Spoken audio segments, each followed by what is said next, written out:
I think Helena was typecast early on.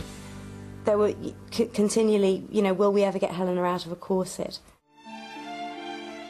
That summer, when director Ian Softly asked her to star in his adaptation of the Henry James novel The Wings of the Dove, Bonham Carter flat out refused. Helena feared that her performance would take a back seat to period decor. But when he hinted that perhaps she was too old for the role, the feisty actress took offence and insisted on an audition. Action! Starring as a manipulative upper-class woman who tries to hold on to both her money and her lower-class lover, Helena's performance in The Wings of the Dove was a critical success.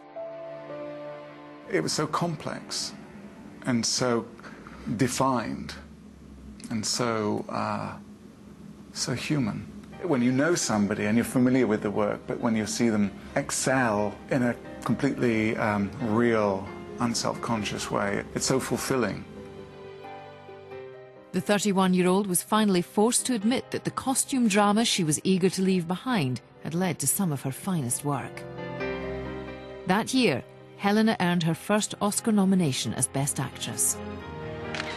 Bonham Carter was thrilled to be included in the ranks of cinema's finest, alongside Julie Christie and Judi Dench.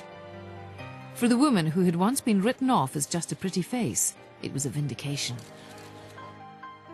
Although Helena confessed her disappointment when Helen Hunt took home the award, she promised herself that her best work was yet to come. And audiences would soon be surprised by just how far Helena Bonham Carter was willing to go.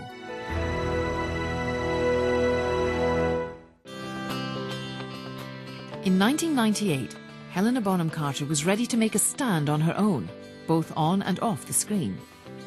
She had bought a house just a 10-minute bus ride down the road from her parents and was eager to prove once and for all that the prim and proper character she often played had nothing to do with the real-life spiky-haired smoker.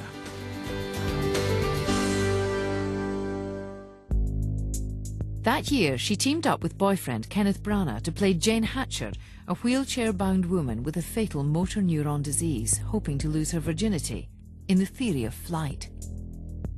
Fans were happy to see the usually private couple act out a romantic relationship on screen, although in public the actors still refused to discuss their personal life. Helena drew from her emotional experiences dealing with her father's illness and called it one of her most difficult roles ever. Even after 17 years in the business and an impressive body of work, Helena remained her own harshest critic.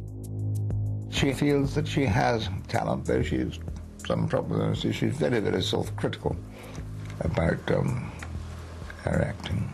But reviewers applauded her, and the 32-year-old actress was primed to move on to darker characters and edgier parts. The expectation is that she is somehow an English Rose kind of character, and she's not. Testicular cancer should be no contest, I think. Well, technically, I have more of a right to be there than you. You still have your balls. Kidding. I don't know. Am I? Bonham Carter perfected her American accent to play the neurotic, nymphomaniac girlfriend of Brad Pitt and Edward Norton in Fight Club.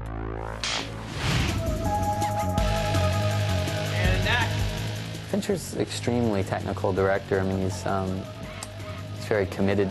I would say that normally you'd be done at 8 or 10 takes, and Fincher's got 25 to go. I think Helena was well suited to working with David because Helena's pretty even. Helena, now a seasoned pro, made sure she conserved her energy for her performance. There is one piece of advice I'd like to give you. And she said, if you're standing and you could be sitting, sit. And if you're sitting and you could be lying down, lie down. My character, Marla, she's deeply odd. She's very weird. She's a chain-smoking, sort of death-obsessed support group junkie. You're a faker. You're not dying. Sorry. So you're a tourist. Okay, I've seen you. I saw you with melanoma, I saw you with tuberculosis, I saw you with testicular cancer. I saw you practicing this. Practicing what? Telling me off. Is it going as well as you hoped? Rupert. I'll expose you. Go ahead. I'll expose you. All right, come together, let yourselves cry.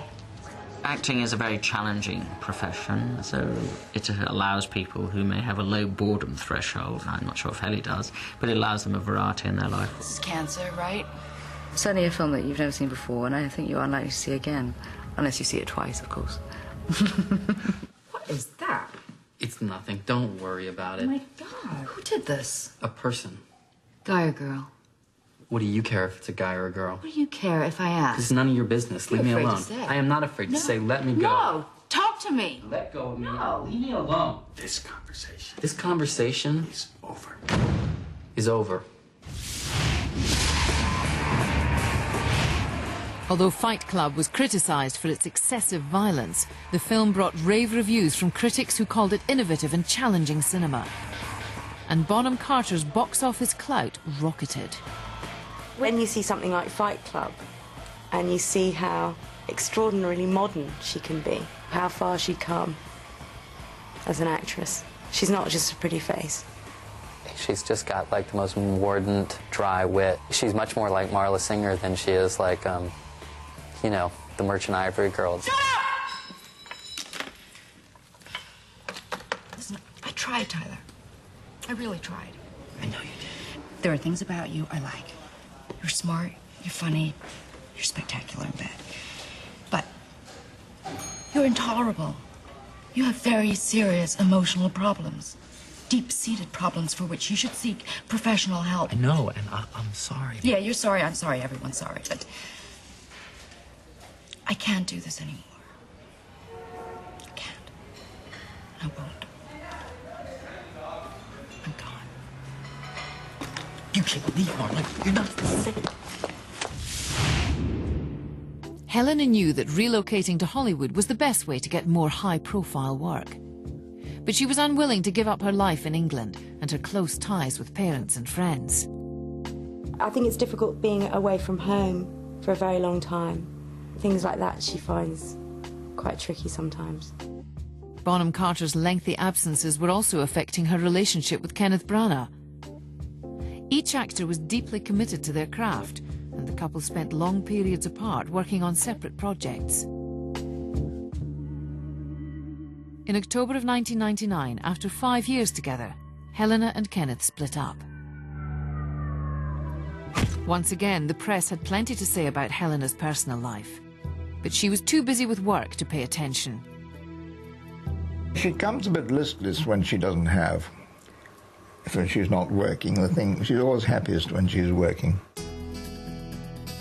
In the year 2000, Bonham Carter went back to the world of independent cinema, where she enjoyed the wider variety of material open to her. That year, she agreed to star in director David Atkins' feature debut, a comedy called Novocaine. On set, Helena was in her element, thrilled to be playing a character for laughs opposite Laura Dern and Steve Martin. But the 34-year-old actress had also accepted her most unusual role to date, a part that would surprise even those who thought they knew Helena Bonham Carter.